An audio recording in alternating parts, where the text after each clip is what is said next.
বাংলাদেশের সর্বশেষ গুরুত্বপূর্ণ আপডেট সংবাদে আপনাকে স্বাগত। শুরুতেই সংবাদ শিরোনাম, পরে বিস্তারিত। শুরুতেই জানিয়ে দিব, শেখ হাসিনা কি ভারত ছেড়েছেন? দীর্ঘ ১৫ বছরের শাসন আমলে শেখ হাসিনা অত্যন্ত গর্বের সঙ্গে রাষ্ট্র পরিচালনা করতেন, আর মাত্র ৪৫ মিনিটের নোটিশে দেশ ছেড়ে পালাতে বাধ্য হন সাবেক এই প্রধানমন্ত্রী। বিগত ২ মাসের অধিক সময় তিনি ভারতে অবস্থান করছেন। এবার বেসরকারি একটি গণমাধ্যম এমনটাই জানিয়েছে যে শেখ হাসিনা এবার ভারত ছেড়ে সংযুক্ত আরব আমিরাতে আশ্রয় নিয়েছেন। এ বিষয়ে গুরুত্বপূর্ণ সংবাদ জানাবো, বন্ধুরা সঙ্গেই থাকুন। জানাবো, মওলানা ভাসানী না থাকলে বাংলাদেশের জন্মই হতো না বললেন ফরিদা আক্তার।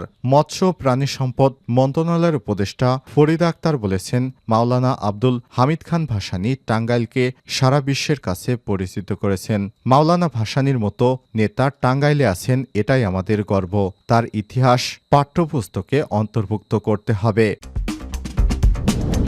জানাবো, আমরা ছাত্রলীগের ২০ দাঁত ভেঙে দিয়েছি বললেন হাসনাত আব্দুল্লাহ। ফ্যাসিবাদ বিরোধী আন্দোলনের মাধ্যমে ছাত্রলীগের ২০ দাঁত ভেঙে দেওয়া হয়েছে বলে মন্তব্য করেছেন বৈষম্যবিরোধী ছাত্র আন্দোলনের অন্যতম সমন্বয়ক হাসনাত আব্দুল্লাহ। আজ বিকেলে রাজধানীর জাতীয় জাদুঘরের সামনে আয়োজিত ছাত্র জনতা সংহতি সমাবেশে সব মন্তব্য করেছেন তিনি।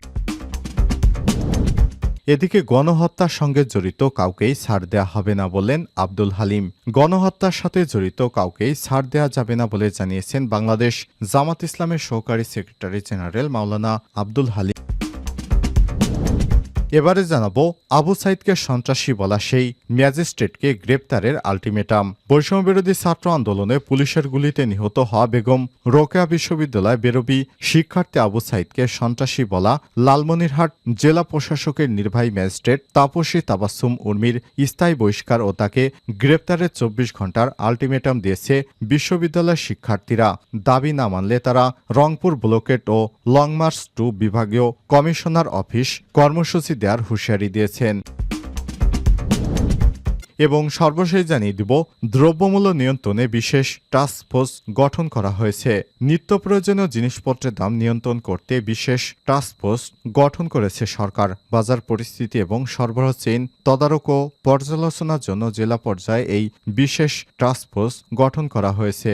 বাণিজ্য মন্ত্রণালয় থেকে সংক্রান্ত একটি প্রজ্ঞাপনে বিষয়টি জানানো হয়েছে। এই বিশেষ টাস্কফোর্সের আহ্বায়ক হিসেবে দায়িত্ব পালন করবেন অতিরিক্ত জেলা প্রশাসক, আর সদস্য সচিব হিসেবে দায়িত্ব পালন করবেন জাতীয় ভোক্তা অধিকার সংরক্ষণ অধিদপ্তরের সহকারী পরিচালক। এতে সদস্য হিসেবে থাকবেন অতিরিক্ত পুলিশ সুপার, জেলা খাদ্য নিয়ন্ত্রক ও উপযুক্ত প্রতিনিধি, জেলা প্রাণী সম্পদ কর্মকর্তা বা উপযুক্ত প্রতিনিধি, জেলা মৎস্য কর্মকর্তা, কৃষি বিপণন কর্মকর্তা, সিনিয়র কৃষি বিপণন কর্মকর্তা, ক্যাবের প্রতিনিধি এবং 2 জন শিক্ষার্থী প্রতিনিধি। প্রিয় দর্শক, এতক্ষণ শুনছিলেন সংবাদ শিরোনাম, এবারে বিস্তারিত।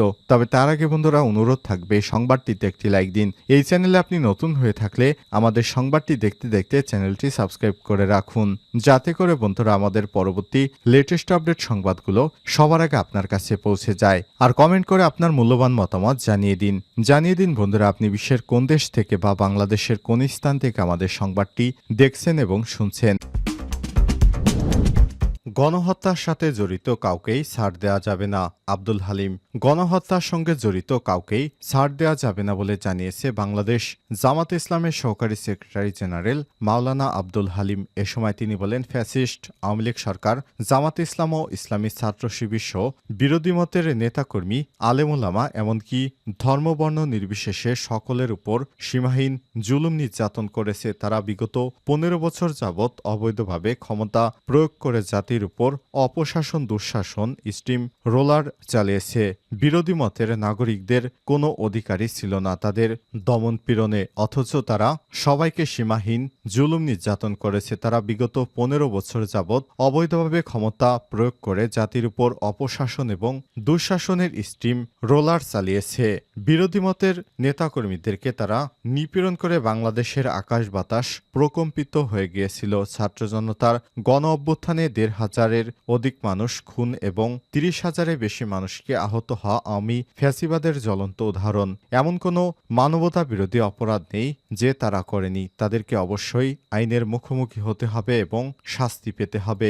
গণহত্যার সাথে জড়িত কাউকেই ছাড় দেওয়া যাবে না। সোমবার ৭ অক্টোবর সকালে ৯টায় বিরামপুর সরকারি কলেজ অডিটোরিয়ামে বৈষম্যবিরোধী ছাত্র জনতার আন্দোলনে নবাবগঞ্জ এবং হাকিমপুর উপজেলার ৩টি শহীদ পরিবারের সদস্যদের সাথে মতবিনিময় ও সুধী সমাবেশে প্রধান অতিথির বক্তব্যে তিনি এসব কথা বলেন। তিনি আরো বলেন, আসন্ন দুর্গাপূজা উদযাপন অবশ্যই নির্বিঘ্নে হতে হবে। এক্ষেত্রে জামায়াত ইসলাম প্রশাসনকে সর্বোচ্চভাবে সহযোগিতা করবে।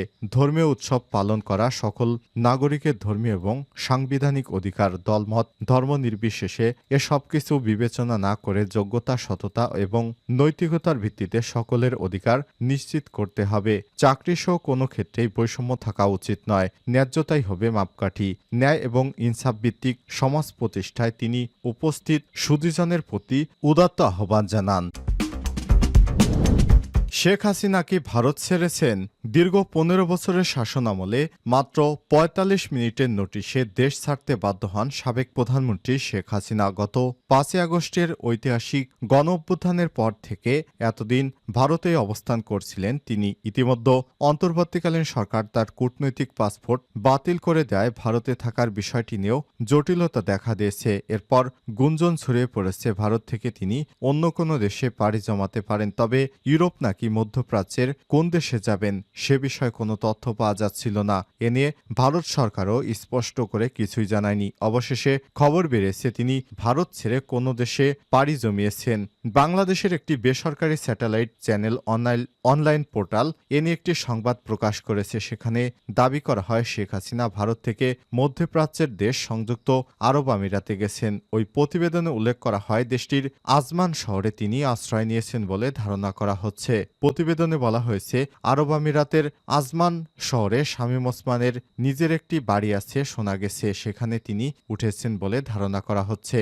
সেখানে আরও উল্লেখ করা হয় শেখ হাসিনা ভারত ছেড়েছেন বলে কয়েকটি সূত্র থেকে জানানো হয়েছে। এর আগে শামীম ওসমানকে দিল্লিতে নিজামুদ্দিন আউলিয়ায় দেখা গিয়েছিল। সেই ছবিও গণমাধ্যমে আসে। এর কিছুদিন পর দুবাইয়ের একটি শপিং মলে দেখা মেলে শামীম ওসমানের। সেখান থেকে ধারণা করা যায় সংযুক্ত আরব আমিরাতেই অবস্থান করছেন শামীম ওসমান। সম্প্রতি আনবির নামবে এক মার্কিন প্রবাসীর সঙ্গে শেখ হাসিনার কথোপকথনের অডিও ভাইরাল হয়েছে। সেখানে শেখ হাসিনাকে বলতে শোনা যায় তিনি দেশের খুব কাছেই আছেন, চট করে দেশে ঢুকে পড়তে পারেন। এদিকে শেখ হাসিনার বিরুদ্ধে দেশে শতাধিক হত্যা মামলা হয়েছে। ফলে ডক্টর ইউনূসের সরকার চায় শেখ হাসিনাকে দেশে ফিরে এনে বিচারের মুখোমুখি করতে। আবু সাইদকে সন্ত্রাসী বলা সেই ম্যাজিস্ট্রেটকে গ্রেপ্তারের আলটিমেটাম। বৈষম্যবিরোধী ছাত্র আন্দোলনে পুলিশের গুলিতে নিহত হওয়া বেগম রোকেয়া বিশ্ববিদ্যালয় বেরবি শিক্ষার্থী আবু সাইদকে সন্ত্রাসী বলা লালমনিরহাট জেলা প্রশাসকের নির্বাহী ম্যাজিস্ট্রেট তাপসী তাবাসসুম উর্মির